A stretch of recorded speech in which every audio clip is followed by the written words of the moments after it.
Phone की घंटी बजी और शिवानी ने फ़ोन उठाया।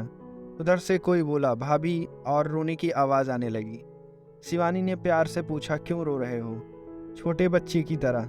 अमित रोते हुए बोला भाभी और फिर सुबकने की आवाज़ आने लगी। शिवानी बोली पहले चुप हो जाओ। अमित थोड़ा शांत होकर बोला भाभी प्लीज़ भैया को छुड़ा दो, मुझसे ऐसी बात मत करो, मैं फ़ोन रखती हूँ। शिवानी यह कहते हुए फ़ोन रखने लगी, तभी उधर से आवाज़ आई भाभी प्लीज़ फ़ोन मत रखना, भाभी भैया की गलती नहीं है।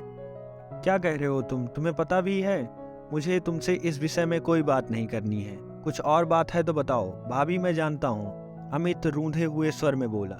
शिवानी ना चाहते हुए भी थोड़े गुस्से से बोली, क्या जानते हो?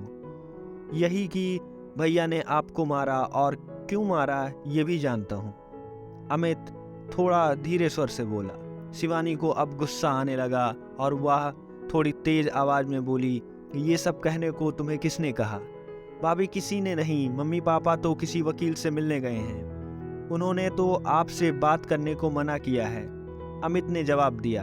तो फिर क्यों बात कर रहे हो? तुम इन सब बातों में मत पड़ो, शिवानी गुस्से से बोली। मैं कैसे ना पढ़ूं? वो मेरे बड़े भाई ही नहीं सब कुछ हैं, मैं उनके बिना कैसे जीऊंगा? गलती मैंने की और सजा भैया भुगत रहे हैं, अमित कहकर चुप हो गया। तुमने कोई गलती नहीं की, तुम्हारे भैया ने मुझे मारा है, एक बार नहीं 2 बार, पहले थप्पड़ मारा और फिर अगले दिन गला दबाने की कोशिश की। शिवानी झुंझलाहट में सब बोल गई। अमित भी चीख कर बोला, माँ ने कहा था कि उसे सच जान। उसने अमित की स्कूल की यूनिफॉर्म की टाई और बेल्ट क्यों छुपाई थी? वो भैया को बार बार फ़ोन करके परेशान किए जा रही थी। भैया ने बताया था कि आपने ऐसा कुछ नहीं किया। उन्होंने कहा आप झूठ बोल रही हैं, आप चाहती ही नहीं कि मैं पढ़ूं।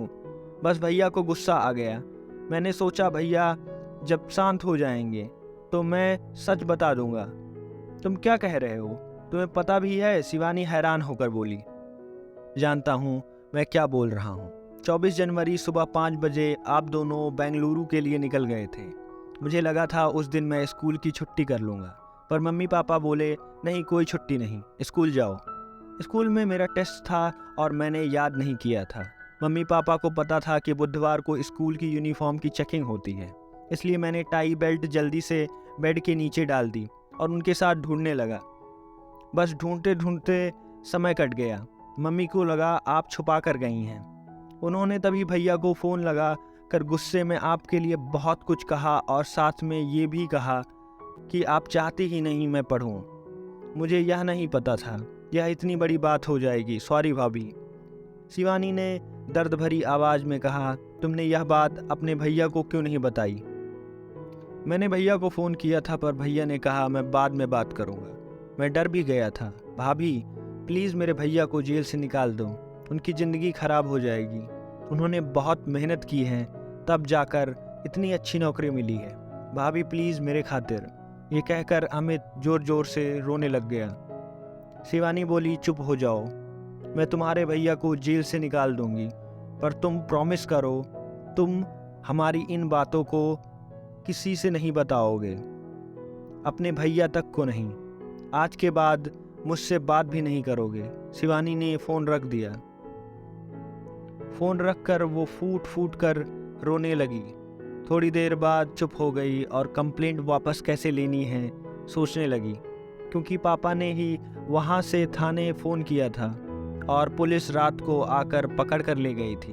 तभी दरवाजे पर बेल बजती है। वह दरवाजे के पीप होल से देखकर दरवाज़ा खोल देती है और दरवाज़ा खोलते ही अपने पापा को गले लगाकर खूब रोती है। उसके पापा की भी आंखें नम हो जाती हैं। फिर उसके पापा उसे चुप करवाते हैं और उससे कहते हैं तैयार हो जाओ, थाने जाना है, FIR लिखवानी है। रात को सिर्फ तुम्हारे प्रोटेक्शन के लिए पुलिस उसे ले गई थी। शिवानी पहले अपने पापा को पानी देती है और फिर चाय बनाकर लाती है। पापा कहते हैं चाय क्यों बनाई? शिवानी कहती है पापा पहले मुझे आपसे कुछ बातें करनी हैं, और फिर वह बैठकर सब बातें बताती है। बातें सुनकर पापा एक गहरी लंबी सांस लेते हैं और कहते हैं तो अब तू क्या करना चाहती है? दुखी मन से पूछते हैं। पापा मुझे कुछ नहीं करना, बस आप उस इंसान को जेल से निकलवा दो और अब मैं अपनी ज़िंदगी खुद ही जीऊँगी। अभी आपके साथ आपके घर जाऊँगी और नौकरी करूँगी, बस अभी और कुछ नहीं। उसके पापा उसके सर पर हाथ रखकर एक लंबी सांस लेते हैं और कहते हैं, बेटा वो तेरा घर है और सदा तेरा ही घर रहे। भावुक हो उठते हैं, फिर अपने आप को संभालते हुए कहते हैं, तू जो चाहे कर, बस खुश रहने की कोशिश कर। और खुद के आंसू संभाल नहीं पा रहे थे। ऐसा ही होता है बाप का प्यार। आए तो थे रोष से भरे हुए, ये सोचकर कि उसे सज़ा दिलवाकर ही चैन की सांस लेंगे, पर बेटी के आंसुओं और बातों ने शांत कर दिया।